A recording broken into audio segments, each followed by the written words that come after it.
Here's your stock market review today.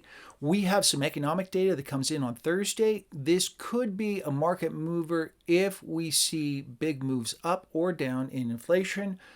The market pretty much expects some sideways action. In the meantime, SPY stock moved slightly upward, so did QQQ.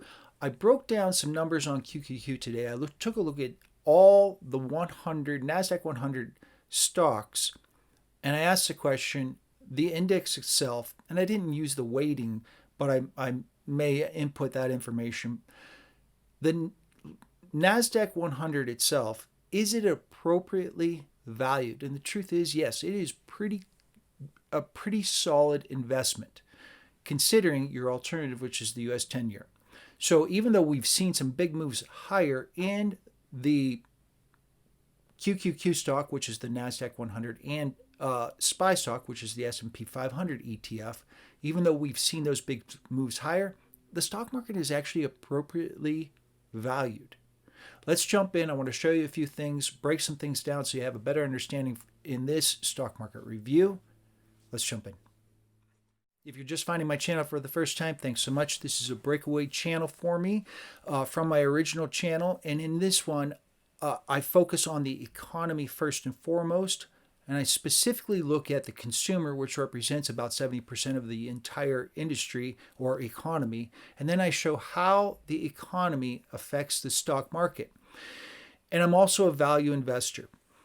Using the general principles of value investing, I'm looking for undervalued stocks that I can invest in for a longer period of time. And I have this is just a quick snapshot of the bottom portion of a spreadsheet I put together earlier today, the NASDAQ 100. And I wanted to ask the question, what's it worth? I mean, what's it worth? And what I do is I take a look at yield, specifically earnings per share projections for next year. If you bought the NASDAQ today, what could you expect?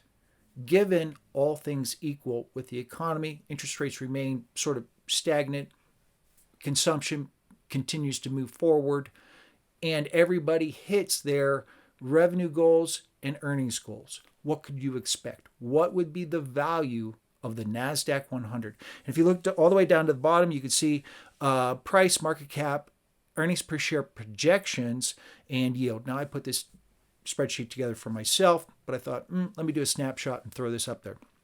As you can see, 4.047 was the yield for the NASDAQ.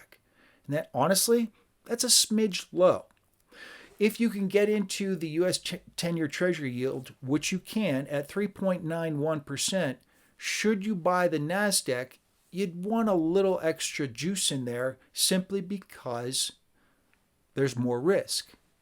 So on the one hand, interest rates have moved lower and stocks have moved higher. Had you purchased just at the beginning of November, of course, NASDAQ, your yield would be quite different than what it is today because those prices update every day. So given that, you'd be sitting kind of pretty on that.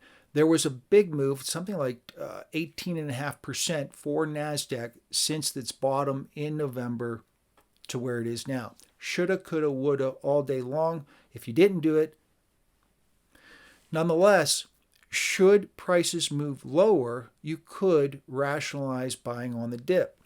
Now, for me, I'm not necessarily going to be pulling the trigger on the broader index just yet. I want to see what's happening with the broader economy because towards the end of 2024, my expectations are that the economy needs to be forced to slow down. I think housing prices will continue to move back upward again, and the Federal Reserve does not magically hit their 2% rate. In the meantime, core PCE inflation, this is what we're getting on Thursday morning. Moving low. Will it continue? One thing I've noticed with the rate of the decline in inflation in the PCE inflation deflator is the rate of its decline is declining. So yes, it's moving lower, but it's moving lower slower and slower and slower.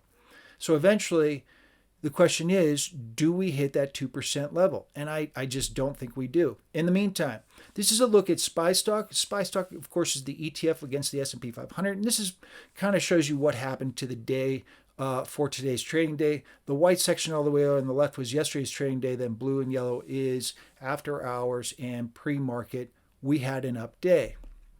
SPY stock versus QQQ. QQQ stock, of course, is the ETF against NASDAQ. And as you can see, over the course of the past month, and this is kind of one of the reasons why I wanted to highlight this in the stock market review today, was because QQQ, which is the orange, has outperformed SPY stock by about 3%. It's, I guess, what, 3.1%? It's appropriately valued. Now, this does not mean that SPY stocks should move higher. NASDAQ stocks tend to outperform the broader stock market, the S&P 500, because you get a lot of things in there that just don't grow nearly as fast.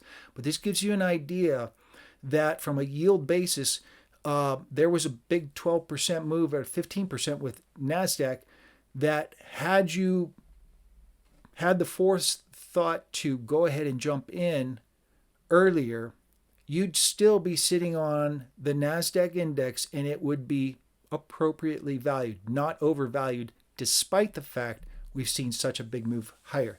US 10-year Treasury yield, this is your benchmark investment rate. What's happening here? We seem to have kind of bottomed out for a moment.